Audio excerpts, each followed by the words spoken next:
I've been a forensic detective specializing in traffic accidents for 17 years, and I thought I'd seen everything. Brake failures disguised as drunk driving, staged collisions for insurance fraud, even a case where a man faked his own death by sending his car off a cliff with a mannequin inside. But nothing, absolutely nothing prepared me for the Garrett Hollis case.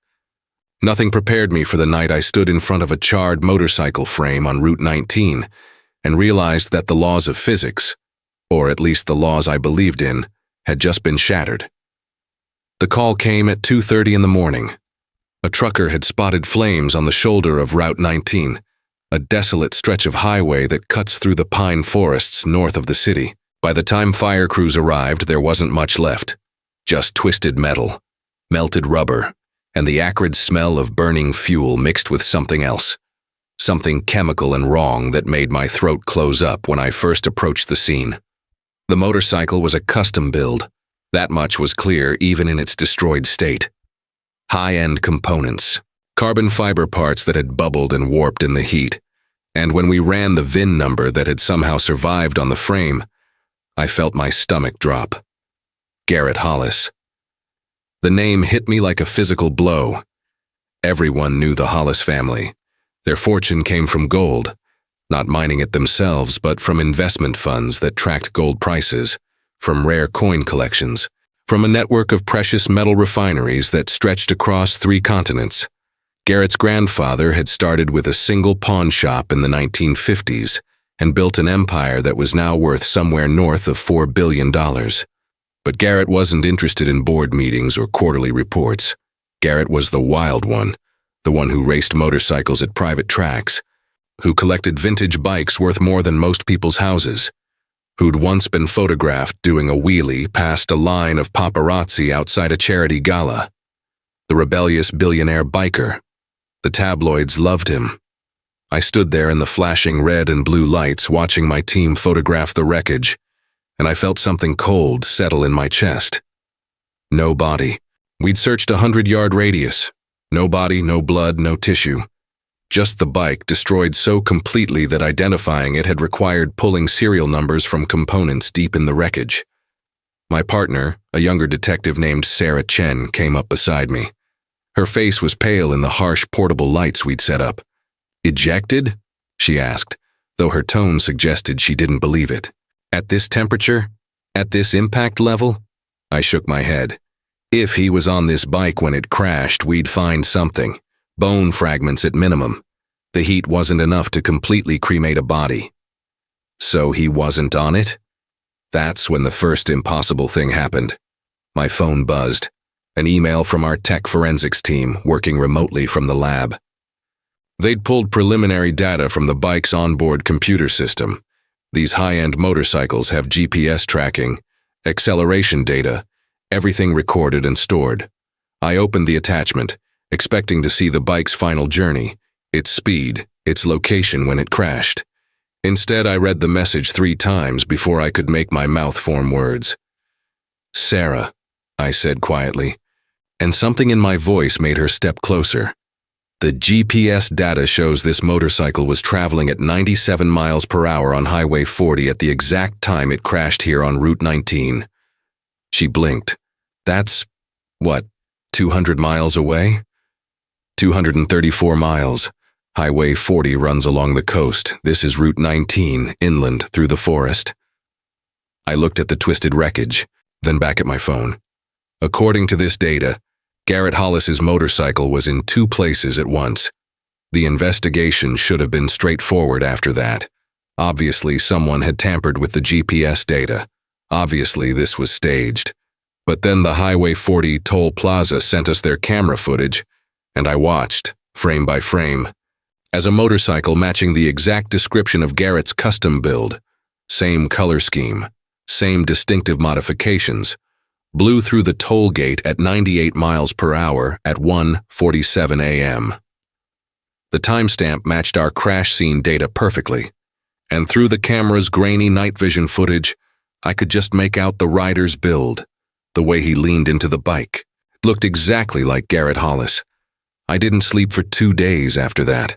I sat in my office drinking coffee that had gone cold hours ago, staring at two sets of data that couldn't both be true but somehow were. The forensics team confirmed the wreckage on Route 19 was definitely Garrett's motorcycle. Frame numbers, custom parts, even a distinctive scratch on the handlebar that matched photos from his social media. But the coastal highway footage was equally undeniable. Same bike, same rider, same impossible moment in time. That's when the family got involved. Donovan Hollis arrived at the station 3 days after the crash, and seeing him was like looking at a ghost. He was Garrett's twin brother, identical in every physical way, but where Garrett had always carried himself with a reckless energy, Donovan moved with careful precision. He wore a suit that probably cost more than my car, and his eyes, pale gray, unsettling, fixed on me with an intensity that made me want to step back. "Detective," he said, his voice smooth and controlled. "I understand you're having trouble making sense of my brother's accident. Your brother's body hasn't been found, Mr. Hollis. We're not even sure it was an accident."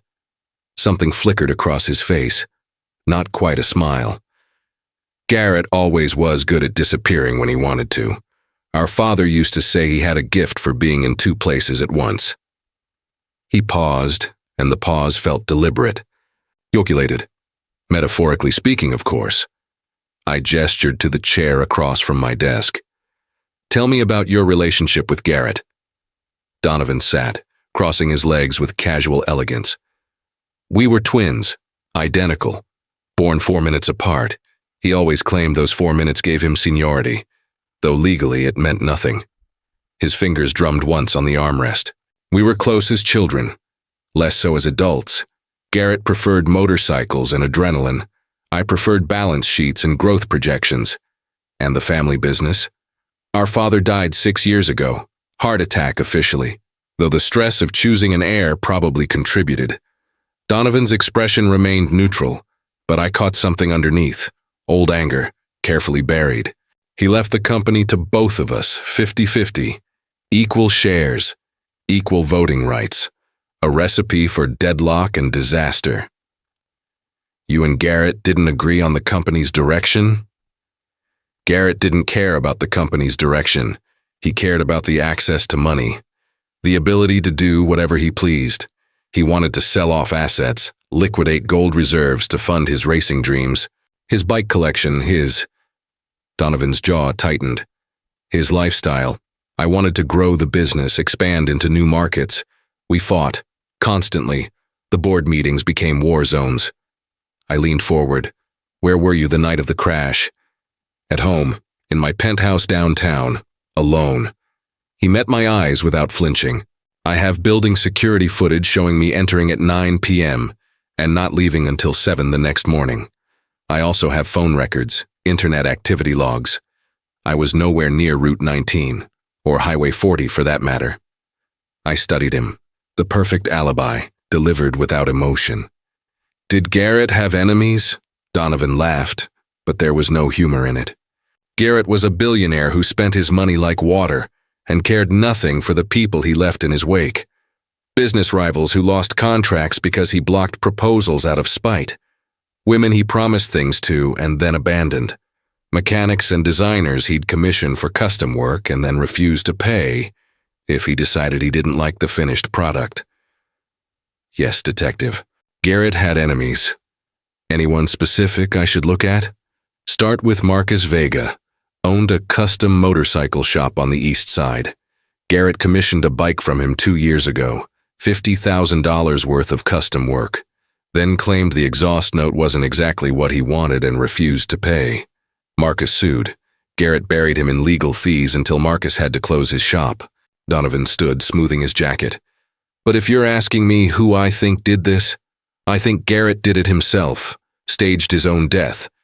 It's exactly the kind of dramatic, attention-seeking thing he'd do, probably sitting on a beach in the Maldives right now, laughing at all of us." After he left, I sat in the silence of my office and felt the weight of something dark pressing down on me. The Hollis family's wealth wasn't just money. It was gravity, bending everything around it. Evidence, truth, justice, all of it warped by the sheer mass of their influence. I spent the next week digging into Garrett's life, and what I found made my stomach turn. Donovan was right about one thing.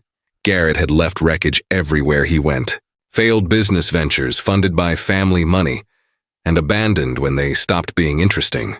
Relationships with people who'd believed in his promises until they realized he viewed them as temporary entertainment. And Marcus Vega's case was just the beginning. There were dozens of similar stories. Contractors unpaid, partners betrayed, a pattern of behavior that spoke to someone who'd never been told no, never faced consequences. But the GPS data haunted me. I kept coming back to it, running scenarios in my head. 2 motorcycles identical in every way. One crashes on Route 19, the other continues along Highway 40. But the forensics team had confirmed. The bike in the wreckage was Garrett's, not a copy, not a replica. His actual motorcycle, verified through a dozen different data points. Unless there were 2 of them. 2 identical custom motorcycles, but that made no sense. The customization alone would cost hundreds of thousands of dollars. Why build 2 exact copies? I was still wrestling with that question when I got the call from the coastal police. They'd found Garrett's motorcycle, or rather, they'd found a motorcycle matching his description, abandoned in a parking lot near a marina on Highway 40. When I arrived and saw it, my hands started shaking. It was perfect, undamaged, clean. And when we ran the VIN, it matched Garrett Hollis's registered motorcycle, the same VIN that was on the charred frame we'd pulled from Route 19. "That's impossible," Sarah said beside me, voicing what we were both thinking. The same VIN can't be on 2 different motorcycles. But it was. We verified it 3 times, photographed it, cross-referenced it with DMV records, 2 motorcycles, 1 VIN. And that's when I knew someone had orchestrated this with a level of precision that terrified me. I drove to the Hollis family estate that evening.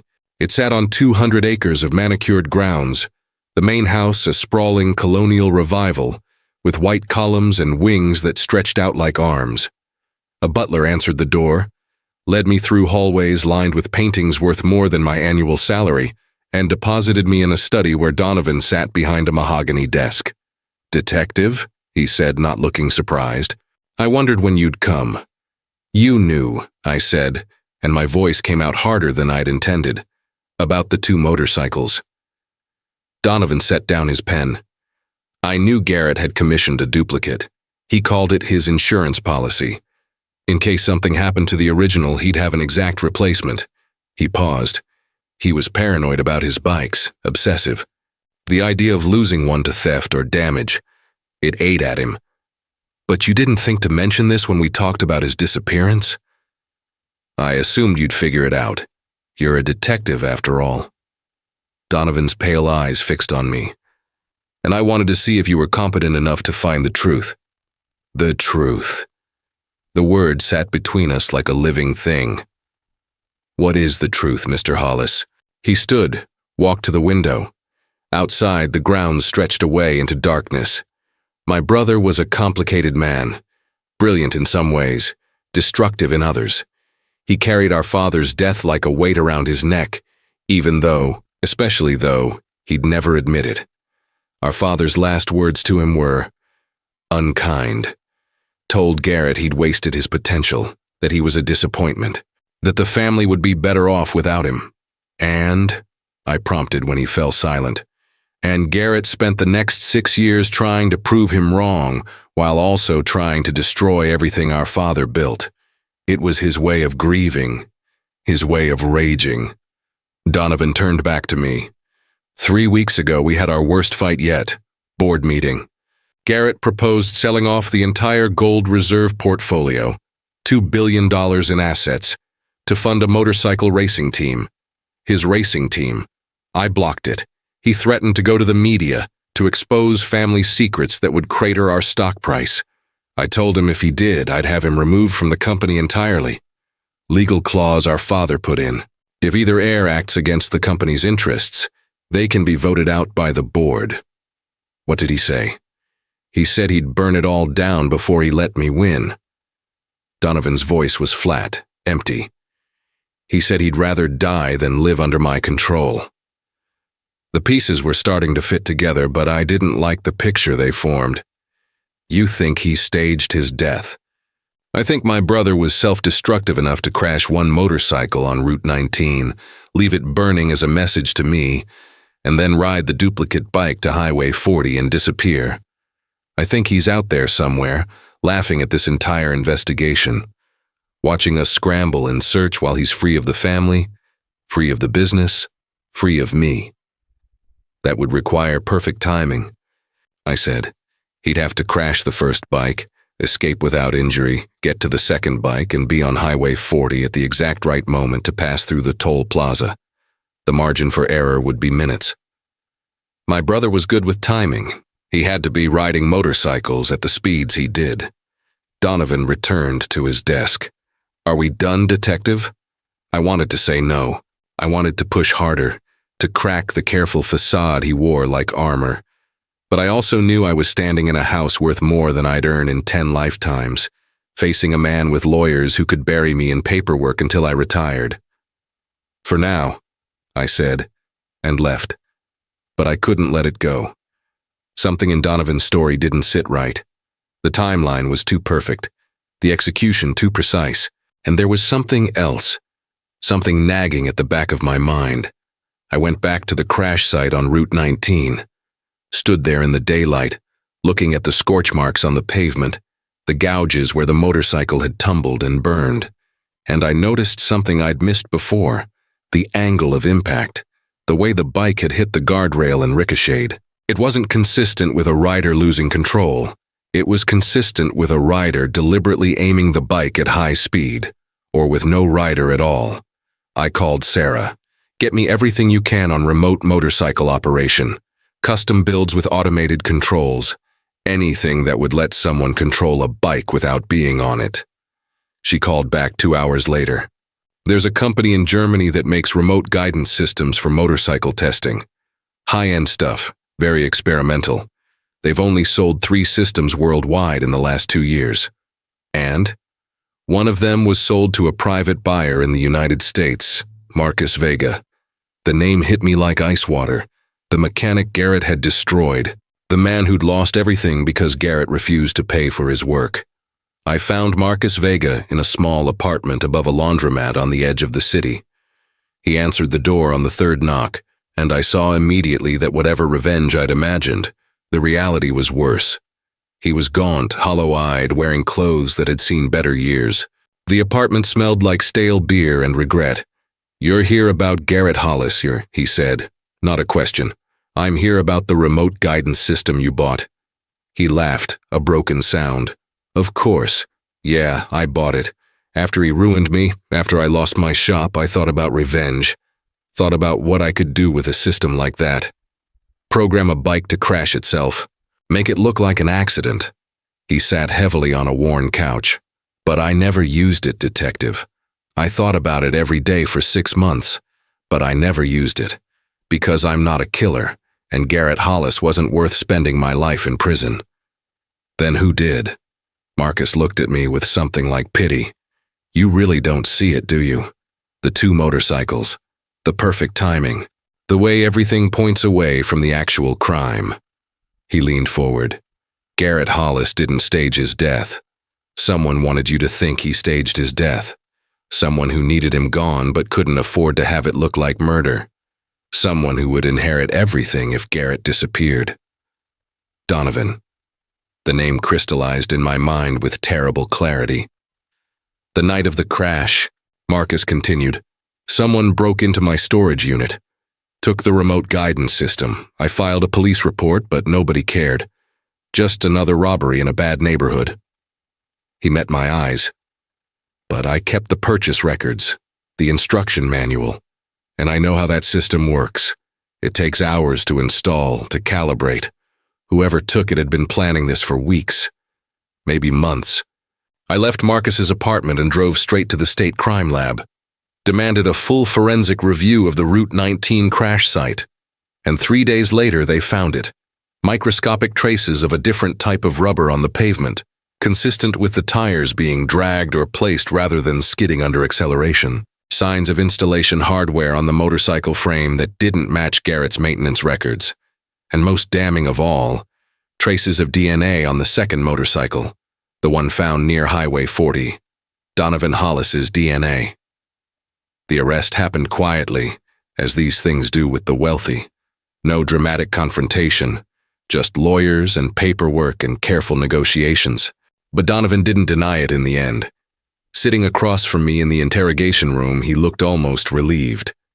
Garrett was going to destroy everything, he said softly. The business, the family name, our father's legacy. He didn't care. He never cared. And I couldn't. I couldn't let him win. His hands were steady on the table. I staged it to look like he'd staged his own death, used his own paranoia about motorcycle theft against him. He'd told me about the duplicate bike years ago, bragged about having a backup. I knew where he kept it, and I knew if I made it look like an elaborate escape plan, everyone would believe he'd run away rather than face me. You killed your own brother. I removed an obstacle. Donovan's eyes were cold, distant. In our family, that's what you do. Our grandfather did it to his business partners. Our father did it to his competitors. I did it to Garrett. The only difference is I got caught. The difference, I said, standing up, is that Garrett was your twin, your blood, the person who shared your DNA, your childhood, your entire history. Exactly, Donovan said and smiled for the first time. He was the one person who could have stopped me from becoming this, and he wasted himself on motorcycles and rebellion instead. So I became what the family needed, what the business needed. And if that makes me a monster, then maybe the Hollis family has always bred monsters. Maybe we're just better at hiding it than most. I left him there, waiting for his lawyers to arrive with bail and motions and all the machinery of wealth that would delay justice for years. Outside the station, I stood in the parking lot and felt the weight of everything I'd learned pressing down on me. 2 motorcycles, 2 brothers, one impossible crime that turned out to be terrifyingly possible. The GPS data had shown Garrett in 2 places at once, and in a way it was true. Part of him died on Route 19, crashed and burned by his brother's hand, and part of him lived on in Donovan, the twin who'd absorbed and destroyed him, who'd become both killer and victim in a single act. I've been carrying this case with me for months now. Donovan Hollis is awaiting trial, surrounded by lawyers who argue about jurisdiction and evidence and reasonable doubt. The Hollis family empire continues, gold reserves intact, stock prices barely affected by the scandal. And I find myself wondering late at night if Donovan was right. If some families breed monsters, if wealth and power corrupt not gradually but fundamentally, changing the very shape of what it means to be human. But then I think about Garrett, racing down highways at 100 miles an hour, searching for something he could never name. And Marcus Vega, who bought a remote guidance system for revenge, but couldn't bring himself to use it. And I realize the real question isn't about wealth or power or family legacies. It's about what we're willing to destroy to get what we want, and whether the moment we decide that destruction is acceptable, whether it's a brother, a business rival, or just the truth itself, is the moment we stop being human and become something else entirely. So I'm asking you now, whoever's reading this, whoever's followed this investigation to its end, if you had the power to remove the one person standing between you and everything you wanted, would you do it? Would you stage the perfect crime, create the perfect alibi, and tell yourself it was necessary, that it was justified? Because the scariest part of the Garrett Hollis case isn't that Donovan did it. It's how easy it was for him to convince himself it was the right thing to do, and how part of me, standing in that interrogation room, understood exactly why he'd made that choice. Subscribe to this channel and leave your like for more stories about crimes, secrets of powerful families, and investigations that no one else dares to tell. Until the next case.